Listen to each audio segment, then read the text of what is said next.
Welcome to 40k Dataslate Review. In this video, we'll be taking a look at the Necron units, Nemesor Zahndrekh, and Vargard Obyron. Dataslate Review. I wanted to review Nemesor Zahndrekh and Vargard Obyron, but there's just no good reason to split them up, so they're going in one Dataslate review.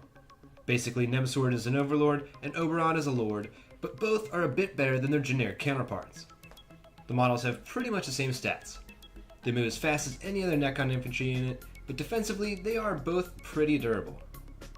Toughness 5, 6 wounds, 2-up save, and living metal to heal back a wound at the start of each Necron turn. Also, Nemesor Zahndrekh comes with a phase shifter for a 4-up invulnerable save. Obyron also has a special ability to protect his boy Nemesor. The Vargard's duty allows the character to take a mortal wound for Nemesor if he's within 3 inches and passes a 2-up roll. This is okay for spreading out damage and keeping Nemesor from dying. I suppose if you have the choice, Nemesor is probably more worth keeping alive, but it's kind of situational. Apart from their basic stats, the models are pretty different offensively. Nemesor is pretty meh. While he hits on 2s in melee and shooting, he just has a Staff of Light for 3, Strength 5, 8b2 attacks in both phases. Vargard Obyron is a pumped up Necron Lord. 2-up weapon skill, 3 attacks with a War Scythe for Strength 7, AP 4, 2 damage. Obyron's ability, Cleaving Counterblow, means the model can pile in an attack even if it is killed, making this guy pretty deadly to try to kill in combat. Obyron is pretty decent in combat, but having only 3 attacks won't get very far, so he is better used in conjunction with other units. As stated before, the two models are equivalent to Necron Overlords and Lords, meaning Nemesor has My Will Be Done, and Obyron has the Lord's Will. Nemesor chooses a nearby Stratagems unit and gives them +1 to hit, run, and charge. Anyone who plays Necrons knows how brutal My Will Be Done is. Putting it on Tesla mortals is obviously crazy. The Lord's Will allows Stratagems units within 6 inches to re-roll wound rolls of 1. This is great since it affects combat and shooting, and even Overwatch. Obyron wounds quite a bit on 2s, so rerolling 1s is pretty helpful. While these rules are great, and what you normally get from an Overlord and Lord, that's not all the pair offer. Nemesor has 2 other special abilities, Counter Tactics and Transient Madness. Choose an enemy character within 12 inches at the start of the enemy turn, and they can't use their aura abilities for that turn. For some enemies, this is absolutely brutal. Canceling out Gilliman, a -1 to hit aura, or even a Synapse creature could see the opponent's strategy crumble. Unfortunately, Nemesor won't really be safe at 12 inches away from the enemy in most cases, so this may not come into play as often as you'd hope. Transient Madness is also a great ability. Roll a d3, consult a chart, and give a Stratagems infantry unit the corresponding buff. On a 1, the unit gains +1 attack. On a 2, they increase their ballistic skill by 1. And just note, that does not mean they are +1 to hit, they just hit on 2s instead of 3s. On a 3, the unit benefits from being able to reroll failed charge rolls. Obviously, 2 of these abilities are close combat oriented, and 1 is for ranged attacks, meaning many units will have some buffs that simply won't benefit from them. One thing to note that helps with this is that the Necron player chooses the target after rolling. So while you may not get the buff you wanted on the right unit, some other nearby unit may be able to benefit from the ability. Also, this is a perfect time to use a command reroll. Vargard Obyron has the special ability that ties these two models together. The whole reason I put the 2 Dataslates in the same review, his war gear, the Ghost Walk Mantle. At the end of the movement phase, Obyron and 1 Stratagems infantry unit within 6 inches can be removed from the table and set up within 6 inches of Nemesor and 1 inch from the enemy. No, not 9 inches, 1 inch. While the list of units that benefit from this is somewhat short, some models really get cranked up to 11 using it. More on the Nemesor Obyron slingshot in a bit. Defensively, the Ghostwalk Mantle could potentially teleport Obyron and another unit to safety or to reposition nearby without having to worry about the normal 9-inch reserve rule. There's little to no point to take them apart, so together the characters cost just over 300 points.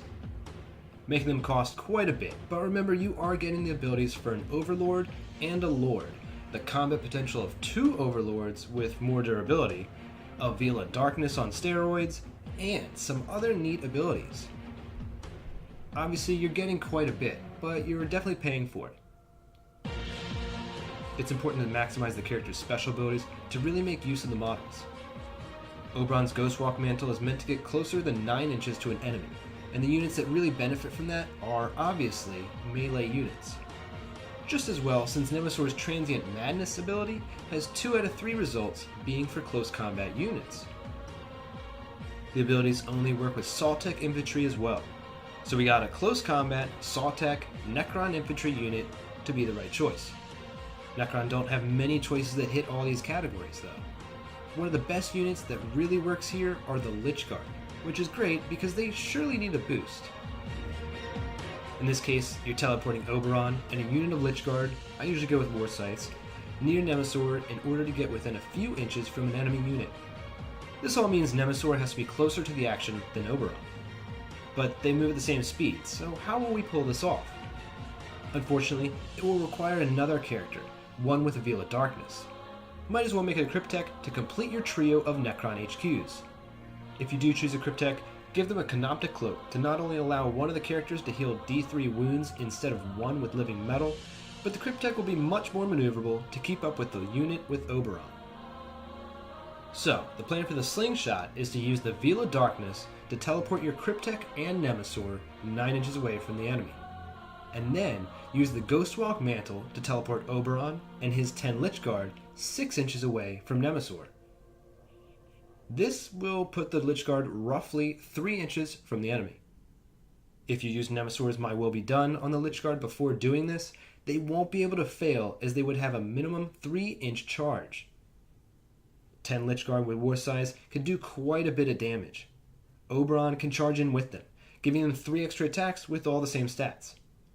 If you're lucky, you can also get an additional attack with Nemesor's Transient Madness, giving them a total of 33 Strength 7 AP-4 damage to attacks.